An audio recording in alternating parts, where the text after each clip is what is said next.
बिस्मिल्लाहिर्रहमानिर्रहीम। अस्सलाम वालेकुम नाज़रीन, आप यूट्यूब चैनल देख रहे हैं। मैं इमरान खान हूँ। इलेक्शन कमीशन के हवाले से इमरान खान साहब को सबसे ज़्यादा एतराज़ात हैं और चीफ़ इलेक्शन कमिश्नर को इमरान खान साहब ने साफ कहा था कि हम किसी कंसेंसस पे पहुँच नहीं पा रहे थे। एक्चुअली होता ऐसे है कि हुकूमत और अपोजिशन मिलकर एक नाम फाइनल करती है और उसको चीफ़ इलेक्शन कमिश्नर लगा देती है। ऐसे ही सूबों में भी लगते हैं जो सूबाई होते हैं। तो यहाँ पे कोई कंसेंसस हो नहीं पा रहा था, तो एस्टेब्लिशमेंट की जानिब से ये नाम आया सिकंदर सुल्तान राजा का। इमरान खान साहब ने बताया कि उन्होंने कहा कि ये तो नून लीग का आदमी है, हमारे लिए तो मसले पैदा कर देगा। तो ये कहा गया नहीं, ये बिल्कुल न्यूट्रल रहेगा और न्यूट्रलिटी के साथ चीज़ें करेगा और तमाम पॉलिटिकल पार्टीज़ को एक नज़र से देखेगा। तो इमरान खान साहब ने कहा ठीक है, ईवीएम के ऊपर भी काम करना चाहिए इसको और ओवरसीज़ पाकिस्तानियों को वोटर का हक भी मिलना चाहिए वोट डालने का। तो ये सारा काम अगर ये बंदा कर दे तो अच्छी बात है। उसको लेकर आए और उसके बाद फिर देखा हमने वो तमाशा कि वो आदमी कहीं से अहकामात लेकर चलता है, इंडिपेंडेंटली वो काम कर ही नहीं पाया। इस किस्म के उसके ऊपर इल्ज़ामात लगते रहे। अब फवाद चौधरी साहब ने कहा है कि पाकिस्तान तहरीक इंसाफ ने chief election commissioner Sikandar Sultan Raja के ख़िलाफ़ एक और रेफरेंस दायर करने का फ़ैसला किया है। एक रेफरेंस पहले दायर कर चुके हैं, एक और रेफरेंस दायर करने का फ़ैसला किया। वो ये अब क्यों कर रहे हैं? वो इसलिए कर रहे हैं कि सिकंदर सुल्तान राजा साहब ने गुज़िश्ता चंद महीनों में जिस तरह इंतखाबात के साथ किया है, जिस किस्म की चीज़ें की हैं, मनपसंद हलके चुन कर उनके अंदर जो है वो इंतखाबात करवाए गए, फिर किस तरीके से इमरान खान साहब को नाअहल करने की कोशिश की गई, बल्कि किया गया, और अभी भी इमरान खान साहब को नाअहल करने पर तुले हुए हैं। इंतखाबात को डिले पर डिले करते चले जा रहे हैं। अदालती अहकामात के बावजूद इंतखाबात करवाने में नाकाम रहे। अब ये सारी चीज़ें इकट्ठी की जाएंगी और मज़ीद कुछ चीज़ें पाकिस्तान तहरीक इंसाफ के पास हैं, तो उन सबको इकट्ठा करके एक नया रेफरेंस दायर करने का फ़ैसला किया गया है। देखते हैं कब तक दायर करते हैं और कितना सॉलिड होता है, जिसकी बुनियाद के ऊपर कोई कार्रवाई हो सकती है या नहीं हो सकती। दूसरी जानिब पाकिस्तान तहरीक इंसाफ ने, मैंने आपको थोड़े दिन पहले कहा था कि वाइट पेपर जारी करने। वाइट पेपर ये होता है कि टोटल कारकर्दगी सामने आ जाए कि एक हुकूमत जो है उसने क्या किया। किसी ख़ास मैदान में भी वाइट पेपर हो सकता है, मुकम्मल कारकर्दगी के ऊपर भी हो सकता है, लेकिन ये दो चीज़ों के ऊपर पाकिस्तान तहरीक इंसाफ वाइट पेपर जारी कर रही है। 3 जनवरी को मंगल वाले दिन मईशत के ऊपर एक वाइट पेपर जारी किया जाएगा, जबकि 5 जनवरी को जुमेरात वाले दिन इंसानी हुकूक और कानून की हुक्मरानी पर एक वाइट पेपर जारी किया जाएगा। और ये दो चीज़ें ऐसी हैं जिसमें बहुत तबाही फेरी है मौजूदा इम्पोर्टेड हुकूमत ने। नंबर 1, मईशत में बहुत बुरी तरह तबाह किया। मेरे पास एक बड़ी कंप्रीहेंसिव रिपोर्ट और ख़बर मौजूद है जो मैंने अभी आपको देनी है इस व्लॉग में। तो एक तो मईशत और दूसरा इंसानी हुकूक के ऊपर उन्होंने बड़ी तबाही फेरी। लोगों को नंगा किया, टॉर्चर किया, करंट लगाए, उनकी वीडियोज़ बनाई, गिरफ्तारियाँ की, दर्जनों मुकदमात एक एक बंदे के ऊपर दर्ज कर दिए। सहाफ़ियों पे को 50 से ज़्यादा मुकदमे दर्ज कर दिए और पकड़ा, टॉर्चर भी किया। आम सोशल मीडिया एक्टिविस्ट को उठा उठा के उनको मारा बहुत ज़्यादा। ये सारा कुछ किया गया है।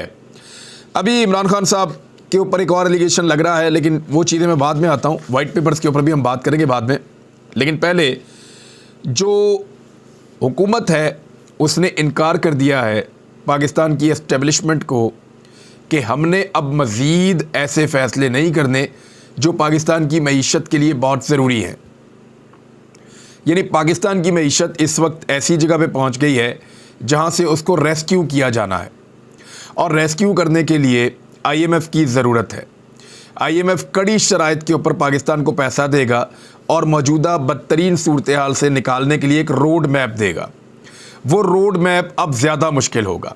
इमरान खान साहब के दौरे हुकूमत में वो रोड मैप उतना मुश्किल नहीं था और वो परफॉर्म भी करके दिखा रहे थे और किसी ना किसी तरह निकल रहे थे। तो तब रोला डाला गया कि बहुत महंगाई है, बहुत ख़राबी है। फिर इमरान खान साहब की हुकूमत को गिराया गया, तो फिर मईशत संभली नहीं, लोगों का एतमाद ख़त्म हो गया मईशत के ऊपर से, हुकूमत के ऊपर से। तो एकदम पूरी की पूरी मईशत बैठ गई। उसके बाद मज़ीद मुश्किल शराइत के ऊपर आईएमएफ के साथ डील की गई, लेकिन उस डील को पूरा करने की बजाय वज़ीर ख़जाना बदल दिया गया। इसहाक डार ने आने के बाद इस बात को रियलाइज़ किया, क्योंकि इसहाक डार नवाज शरीफ साहब के साथ होते थे, तो नवाज शरीफ साहब ने और इसहाक डार ने इस बात को रियलाइज़ किया, इस बात का अंदाज़ा लगा लिया कि हमारा पॉलिटिकल कैपिटल बहुत कम है। पॉलिटिकल कैपिटल कहते हैं कि किसी भी पॉलिटिकल पार्टी की आवाम के अंदर मकबूलियत, यानी अगर आप सर्वे करवाएं और एक पॉलिटिकल पार्टी का सर्वे आता है कि 70% लोग कहते हैं हम उसके साथ हैं, तो उसका पॉलिटिकल कैपिटल जो है वो बहुत ज़्यादा है। और एक पॉलिटिकल पार्टी के बारे में लोग कहते हैं सिर्फ 30% या 20% कि हम उसके साथ हैं, तो उसका पॉलिटिकल कैपिटल बहुत कम है। तो इस वक्त आप कोई भी सर्वे करवा लें, सोशल मीडिया पे करवा लें, पाकिस्तान के किसी भी शहर में करवा लें, तो पीडीएम की जो जमातें हैं उनका पॉलिटिकल कैपिटल बहुत ज़्यादा कम हो गया। पीएमएलएन को उसका ज़्यादा नुकसान इसलिए हुआ कि उनका वज़ीर आज़म था शहबाज शरीफ। तो अब नवाज शरीफ को और इसहाक डार साहब को इस बात का इदराक हुआ कि जो फैसले मिफ्ता इस्माइल से करवाए जा रहे हैं उन फैसलों की ज़रूरत तो है, यानी मईशत का पट्टा बैठा दिया, पूरा का पूरा माशी साइकिल रुक गया, तो फिर आपको यही कुछ करना पड़ता है ना जो मिफ्ता इस्माइल कर रहे थे। हालांकि कर तो वो ज़्यादती रहे थे और लगातार एक बड़ी ज़्यादती के बाद, एक झूठ के बाद बहुत सारे झूठ बोलने पड़ते हैं। तो रिजीम चेंज ऑपरेशन के बाद जब लोगों का एक गिला पैदा हो गया इदारों के साथ, एक रिफ्ट पैदा हो गई और उसकी वजह से इकॉनमी का भट्टा बैठ गया, तो फिर आपको बहुत सारी ऐसी चीज़ें करनी पड़ी जो रिजीम चेंज ऑपरेशन की तरह की ज़्यादतियाँ थी और वो आपको करनी पड़ती थी। तो इसहाक डार साहब को लाया गया ताकि पॉलिटिकल कैपिटल बचाया जा सके कि अगर नून लीग की कोई इज्जत रह गई है तो उसको बचाने के लिए इस बंदे को लाया गया। इन्होंने आकर आईएमएफ के साथ जो डील हुई थी उसको ओबे नहीं किया, यानी उन्होंने जो कहा था, जो कुछ उनके अहकामात थे या जो चीज़ें तय हो गई थी, उन चीज़ों के ऊपर अमल दरामद रोक दिया इसहाक डार ने आने के बाद।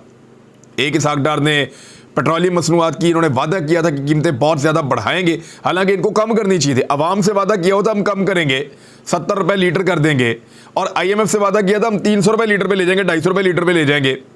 तो आईएमएफ वाला मुआहदा तो पूरा कर रहे थे, अवाम वाला मुआहदा उन्होंने पूरा नहीं किया। अच्छा, बाद में ये किया कि अवाम को भी लटका दिया और आईएमएफ को भी लटका दिया, दोनों को नाराज़ कर लिया। फिर जो एक्सचेंज रेट के ऊपर डार साहब की जिद थी कि मैं 200 रुपये का डॉलर करूंगा, तो वो 200 रुपये का करने के चक्कर के अंदर वो 225 पे लाकर उन्होंने रोक दिया। और पाकिस्तान की तारीख में, दुनिया में कभी ऐसा नहीं होता कि किसी मुल्क के अंदर, यानी दिवालिया ही कोई मुल्क हो रहा हो तो ऐसा होता है कि 35 रुपये का एक्सचेंज रेट का फ़र्क हो। यानी बैंक के अंदर जो है 1-2 रुपये का तो होता ही है, बैंक के अंदर जो है वो 225 का और बैंक के बाहर जो है वो 260 का, ऐसा तो कभी नहीं होता। ये हुआ पाकिस्तान के अंदर इसहाक डार साहब की जिद की वजह से कि मैंने डॉलर कम रख के दिखा। पॉलिटिकल कैपिटल नहीं है, वो ज़ाया नहीं कर सकते। तो हुकूमत ने साफ इनकार कर दिया है कि हम ये नहीं कर सकते, हमारे पास इतनी हैसियत नहीं है कि हम मज़ीद ऐसे फ़ैसले करें जिनसे पाकिस्तान की मईशत बचे। यानी आईएमएफ की जो शराइत है पहले वाली हम पूरी नहीं कर पा रहे, अगर हम उनके साथ फिर जाते हैं और वो नई शराइत सामने रखते हैं तो हम मज़ीद शराइत भी पूरी नहीं कर पाएंगे। हुकूमत ने हाथ खड़े कर दिए हैं और हुकूमत ने उसकी कुछ वजूहात बताई और वजूहात जायज़ हैं। एक तो इम्पोर्टेड हुकूमत ने यह कहा कि जी पाकिस्तान में किसी वक्त भी इलेक्शन आ सकते हैं और इमरान खान साहब अगर 2 असम्बलियाँ तहलील करने में कामयाब हो जाते हैं तो फिर तो फौरी तौर पर इलेक्शन में जाना पड़ेगा 3 महीने के बाद। और ऐसी सूरत हाल के अंदर हम कैसे इस तरह के फ़ैसले कर सकते हैं जिनसे हम मईशत को बचाएं, क्योंकि जब मईशत को बचाएंगे तो पब्लिक को तो झटका लगेगा और हमारे पास पॉलिटिकल कैपिटल नहीं है, हमारी मकबूलियत ख़त्म हो गई है। यानी एक पॉलिटिकल पार्टी के बाद अगर 70% का पॉलिटिकल कैपिटल है तो वो मुश्किल फैसले करके उसको 50% पे ले आए तो चलो कोई नहीं, उसने कुछ कुर्बानी दी है, कुछ उसने अपनी मकबूलियत कम की है, लेकिन उसने मुल्क के लिए कुछ बेहतर फैसले भी कर दिए। अब उनका पॉलिटिकल कैपिटल 10-15% पे खड़ा हुआ है। जहाँ इलेक्शन होता है 13 जमातें मिलकर जो है वो 20% सीटें नहीं जीत सकती। तो ऐसी सूरत हाल में कैसे वो इस तरह के फैसले कर सकते हैं, उन्होंने साफ कहा। दूसरा उन्होंने कहा कि 2-3 चीज़ें ऐसी हैं जो अगर की जाएं तो फिर हम ये फैसले ले सकेंगे। नंबर 1 उन्होंने कहा है कि इलेक्शन जो है उसको रोक दिया जाए, यानी पाकिस्तान में इलेक्शन ना करवाया जाए और ये मुद्दत पूरी होने के बाद मज़ीद 1 साल तक इलेक्शन ना करवाया जाए। अगर ये हो जाता है तो फिर हम ये फ़ैसले सारे लेंगे और हालात बेहतर, और इसकी गारंटी हमें चाहिए। ये ना हो बीच में कि इलेक्शन टाइम पे हो जाए और हम ये सारे फ़ैसले कर चुके हों, लोगों की नज़र में हमारी इज़्ज़त ख़त्म हो गई हो, और फिर वैसे तो वो रही तो नहीं, लेकिन फिर भी अगर रही से इज़्ज़त भी ख़त्म हो गई तो फिर हम इलेक्शन में कैसे जाएंगे।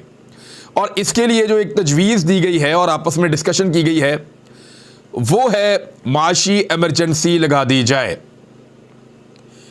यानी माशी एमरजेंसी लगा दी जाए और उसकी बुनियाद के ऊपर इलेक्शन की मुद्दत पूरी होने के बाद इस असेंबली की 1 साल की मज़ीद तौसीह कर दी जाए। नंबर 2, उन्होंने कहा जी ठीक है फिर हम हाथ खड़े कर देते हैं, हम हुकूमत छोड़ देते हैं और इलेक्शन अनाउंस कर दें, लेकिन एक टेक्नोक्रेट हुकूमत बना दें और वो टेक्नोक्रेट्स जो है वो इस हुकूमत को चलाते रहें अगले 2-2.5 साल तक, और इतनी देर के अंदर हम अपने आप को भी ठीक कर देंगे और पाकिस्तान के हालात भी बदल जाएंगे और हम अपनी पॉलिटिक्स में वापस आ जाएंगे और इमरान खान का मुकाबला करने के काबिल हो जाएंगे। या तो फिर ये हमें सहूलत दे दी जाए कि ये वाला 6 महीने भी ले लें, 8 महीने ये वाले ले लें और उसके बाद वो 1.5 साल आगे भी ले लें, तो 2 साल, 2.25 साल, 2.5 साल जितना आपने टाइम लेना है वो टेक्नोक्रेट्स की एक हुकूमत बना दें और वो मिलकर चलती रहे। अच्छा, एक ऑप्शन ये भी ज़ेरे गौर आई कि ये किया जाए कि मौजूदा जो पॉलिटिकल सेटअप है इसमें से कुछ लोगों को कम किया जाए और कुछ टेक्नोक्रेट्स इसके अंदर शामिल कर दिए जाएं, और जो टेक्नोक्रेट्स शामिल कर दिए जाएं उनके ज़रिए से फिर मईशत को चलाया जाए और पाकिस्तान के अंदर मिसाके मईशत टाइप की एक चीज़ की जाए, सारे स्टेक होल्डर्स बैठें और उसमें पाकिस्तान तहरीक इंसाफ अगर नहीं भी बैठती तो बाकी सारे बैठें और टेक्नोक्रेट्स की एक बड़ी टीम बनाई जाए कि हमने एक बड़ी माशी टीम बना दी है जो अब मुश्किल तरीन फैसले करेगी, और ये जो टीम अब बनी है इसको तहफ़्फ़ुज़ दिया जाए कुछ आइनी नुक्ता नज़र से, और ये फैसला किया जाए कि कोई भी हुकूमत आएगी ये टीम अपनी तजावीज़ देती रहेगी और ये काम करती रहेगी, और ये जो एक बड़ी टीम बन गई है टेक्नोक्रेट्स की ये पाकिस्तान को मदद करेगी। ये गैर जमहूरी तो होगा लेकिन ये भी एक फार्मूला जो है वो रखा गया है। बहरहाल इनमें से किसी भी फार्मूले के ऊपर इत्तफाक राय नहीं हो पाया। मैं ये आपको बता दूं, इनमें कुछ फार्मूले जो हैं वो इंटरनली डिस्कस हुए हैं पॉलिटिकल स्टेक होल्डर्स के अंदर, और कुछ जो हैं वो एस्टेब्लिशमेंट तक पहुंचे भी हैं। उसके बाद एस्टेब्लिशमेंट ने कुछ मुबैना तौर पे जो इकोनॉमिस्ट हैं, जो मईशतदान हैं, उनसे मुलाकातें भी की हैं, और उन मुलाकातों के नतीजे में कुछ चीज़ों का उनको अंदाज़ा भी हुआ है कि एक्चुअली पाकिस्तान कहाँ पहुँच गया है और उसमें से निकला कैसे जा सकता है। यानी इलेक्शन ना करवाने की गारंटी कैसे दे एस्टेब्लिशमेंट, ये गारंटी देना इस वक्त बहुत मुश्किल है। हाँ, ये तो गारंटी दी जा सकती है कि चले इस महीने नहीं होंगे या 4 महीने नहीं होंगे, लेकिन इलेक्शन होंगे ही नहीं इसकी गारंटी नहीं दी जा सकती। फिर बजट के बाद भी इलेक्शन ना हो ये वारा नहीं खाता, क्योंकि पब्लिक जो है वो बहुत फ्रस्ट्रेशन में है, और बजट के बाद भी इलेक्शन हो तो ये पीडीएम की जमातों को वारा नहीं खाता। यानी वो इलेक्शन किसी सूरत इलेक्शन में अभी भी नहीं जा सकते, लेकिन अगर उन्होंने आईएमएफ के साथ नई डील में गए और उस डील को पूरा करने के लिए मजीद बोझ पब्लिक के ऊपर डाला, फंस गए हैं बहुत बुरी तरह। इस वक्त अगर मैं आपको बताऊं तो उनका कसूर नहीं है, कसूर इनका उस वक्त था जिस वक्त इन्होंने रजीम चेंज ऑपरेशन किया और पाकिस्तान की मईशत का भट्टा बिठा दिया, बेड़ा गर्क कर दिया इन्होंने पाकिस्तान का। गलत फैसले किए, मनमानियां की, दबाव डाला, अपनी जिद और अना की भेंट पाकिस्तान को चढ़ा दिया। अब पूरा पाकिस्तान ही फंस गया है। अब जो भी आएगा, चाहे निगरान हुकूमत आए, चाहे इमरान खान आए, चाहे ये हुकूमत हो, सबको आईएमएफ के पास जाना पड़ेगा। आईएमएफ कड़ी और मुश्किल शराइत के ऊपर पैसा देगा, वो शराइत आपको पूरी करनी पड़ेगी, तब आप डिफॉल्ट से बचेंगे। अदरवाइज अगर आप डिफॉल्ट कर गए तो फिर आपसे बड़ी बड़ी शराइत बनवाई जाएंगी आपको जो है वो फेस सेविंग देने के लिए, या आपको इस सिचुएशन से निकालने के लिए, या रेस्क्यू करने के लिए। और बड़ी शराइत पे आपको पहले भी बता चुका हूं, लेकिन एक पूरा वीलॉग इसके ऊपर करेंगे कि डिफ़ॉल्ट की सूरत में किसी मुल्क से क्या चीज़ें मनवाने की कोशिश की जाती है और किन मुल्कों को किन किन सूरत हाल का सामना करना पड़ा, और पाकिस्तान के सामने कौन सी चीज़ें आएंगी खुदा न खास्ता अगर पाकिस्तान डिफ़ॉल्ट होता है तो। मैंने कुछ मईशतदानों से बात की है और कुछ मईशतदानों ने जाकर इस्टेब्लिशमेंट को भी मशवरे दिए हैं। हुकूमती और अपोजिशन के कैंपों में भी मईशतदानों से बातचीत की जा रही है। यानी इस वक्त तमाम पॉलिटिकल पार्टीज़ मईशत को समझना चाहती हैं और वो जितने भी माहिरीन हैं उन सबसे बातचीत कर रही हैं। सबसे ज़्यादा सरगर्म जो इस वक्त लोग हैं वो मईशत को समझने वाले लोग हैं और अपने अपने फार्मूले मार्केट में दे रहे हैं कि ये किया जाए तो पाकिस्तान बच सकता है। लेकिन मैक्सिमम लोग जो हैं, यानी मेरी सलमान शाह साहब से बात हुई, 2-3 और लोग हैं उनसे बात हुई, मैक्सिमम लोगों का ये मानना है कि इस वक्त इंतखाबात ही एक हल है। वो इस तरह के जो सियासी अदम इस्तेहकाम है वो सबसे बड़ी रुकावट बना हुआ है 2 चीज़ों के सामने। एक जो दहशतगर्दी की नई लहर आ रही है, और दूसरी जो बड़ी चीज़ है वो मईशत की तबाही है। सियासी अदम इस्तेहकाम अगर दूर हो गया तो इन दोनों चीज़ों से पाकिस्तान निकलना शुरू हो जाएगा, ये उनका मानना है। दूसरा वो ये कह रहे हैं कि ये मौजूदा हुकूमत जो है मुश्किल फ़ैसले नहीं कर पाएगी। अब ये हुकूमत वो सख्त चीज़ें नहीं कर पाएगी जो आईएमएफ मांगेगा, आईएमएफ की शराइत पर अमल नहीं कर पाएगी क्योंकि इसकी मकबूलियत ख़त्म हो गई है। लिहाजा पाकिस्तान में फौरी तौर पे एक टेक्नोक्रेट्स के ऊपर मुश्तमिल 3 महीने की निगरान हुकूमत बनाई जाए। जितना देर करेंगे उतनी ज़्यादा खराबी पैदा हो जाएगी, क्योंकि ये लोग अपनी सियासत बचाएंगे, मुल्क बचाने की कोशिश नहीं करेंगे। जितना देर करेंगे, जितनी ताख़ीर करेंगे, उतना पाकिस्तान का नुकसान हो जाएगा। अब करना क्या है, जो फार्मूला दिया जा रहा है मईशतदानों की जानिब से, वो ये है कि टेक्नोक्रेट्स, जो लोग मईशत को समझते हैं, जो फैसले करें मेरिट के ऊपर, और जिनको कभी इलेक्शन के अंदर तो नहीं जाना ना, उनको कभी ये भी नहीं करना कि हम इलेक्शन में जाना पड़ेगा या ये फैसला करना पड़ेगा या वो चीज़ करनी पड़ेगी, नहीं, उन्होंने सीधा सीधा जो ठीक लगेगा वो फैसला कर देना है। तो जो टेक्नोक्रेट्स हैं, उनकी 3 महीने की हुकूमत, जो आईनी मुद्दत है 90 दिन की, वो बनाई जाए। वो लोग IMF के साथ जाकर बात करें और IMF की शराइत को पूरा करें। पब्लिक पे बोझ पड़ेगा, याद रखिएगा, कोई भी मुल्क जो है वो बगैर कुर्बानी के तो आगे बढ़ नहीं सकता। तो ये कुर्बानी हमें आज नहीं तो कल देनी पड़ेगी। हमें इस्लाहात करनी पड़ेंगी बहुत बड़ी बड़ी, लेकिन इस्लाहात तो वो हुकूमत नहीं कर पाएगी, ना कानून साजी कर पाएगी, लेकिन वो कुछ ऐसे फैसले उसको करने पड़ेंगे, कुछ गारंटीज जो वो IMF को देंगे उनको पूरा करना पड़ेगा, और 90 दिन तक वो हुकूमत चलेगी। इस बीच में कुछ आपकी इकॉनमी संभल जाएगी और पाकिस्तान में इलेक्शन हो जाएगा। इलेक्शन के नतीजे में जो हुकूमत बनेगी उसके पास अवाम का मैंडेट होगा और उसके पास पॉलिटिकल कैपिटल भी होगा। वो पहले दिन से आकर पब्लिक को बताए कि हमारे इतने साल बहुत मुश्किल हैं, मौज मस्ती अब नहीं चलेगी, हमें रिफॉर्म्स करनी पड़ेंगी, हमें एनर्जी की चोरी भी रोकनी पड़ेगी, हमें हर तरह की 2 नंबरी पाकिस्तान में रोकनी पड़ेगी, हर तरह की अय्याशी हमें बंद करनी पड़ेगी, बड़े बड़े मेगा प्रोजेक्ट्स को हमें छोड़ना पड़ेगा, हमें अपनी एनर्जी के सोर्सेज पे इन्हिसार करना पड़ेगा, और पूरा एक पैराडाइम शिफ्ट होगा, पाकिस्तान में इस्लाहात आएंगी, तो फिर पाकिस्तान बेहतरी की तरफ जा सकेगा। ये है वो फार्मूला जो मईशतदान अभी दे रहे हैं, और उनका ये कहना है कि हर गुजरते महीने के साथ मजीद बोझ पड़ रहा है, क्योंकि पाकिस्तान के पास लगभग 5.5 अरब अमरीकी डॉलर बचे हैं। 1 अरब अमरीकी डॉलर हम जनवरी के पहले हफ्ते में UAE के बैंकों को देंगे, फिर हमारे पास बच जाएंगे 4.5 अरब अमरीकी डॉलर। उनमें से 3 अरब अमरीकी डॉलर जो हैं वो सऊदी अरब के हैं, जिनको हम खर्च नहीं कर सकते, और फिर हमारा खर्चा भी उस महीने तक हो जाएगा। तो हमारे पास बाकी बच जाएंगे को 50 करोड़ अमरीकी डॉलर्स। तो पाकिस्तान के पास, और वो पैसे चाइना के भी हैं, उसके अंदर 2 अरब डॉलर्स। तो पाकिस्तान को अगर वो इजाज़त भी दे दें कि आप ये पैसे खर्च कर लें, तो पाकिस्तान के पास 3 महीने से ज़्यादा की कैपेसिटी नहीं है अगर IMF आपको रेस्क्यू नहीं करता। लेकिन अगर IMF आपको रेस्क्यू कर देता है तो फिर इमरान खान साहब को इलेक्शन में जाने की जल्दी नहीं होनी चाहिए। फिर वो इंतज़ार करें और इस हुकूमत को ये फैसले करने दें। वो मुकर्ररा टाइम पे भी इलेक्शन में जाएंगे तो आराम से 3/4 अक्सरियत भी ले लेंगे। अब बिलावल जरदारी या PMLN के लोग जो वो लोग इल्ज़ामात लगा रहे हैं कि इमरान खान साहब ने मुल्क को डिफ़ॉल्ट के करीब पहुँचाया, देखिए ये प्रोपेगेंडा अब किया जाएगा, लेकिन लोग इस पे एतबार नहीं करेंगे, क्योंकि 8 महीने पहले पाकिस्तान कैसा था लोगों को याद है। रिकॉर्ड एक्सपोर्ट्स हो रही थी, रिकॉर्ड टैक्स कलेक्शन हो रही थी, रिकॉर्ड बाहर से ओवरसीज़ पाकिस्तानी पैसा भेज रहे थे, रेमिटेंसेस। पाकिस्तान के अंदर IT शोबा बहुत तेज़ी से आगे जा रहा था।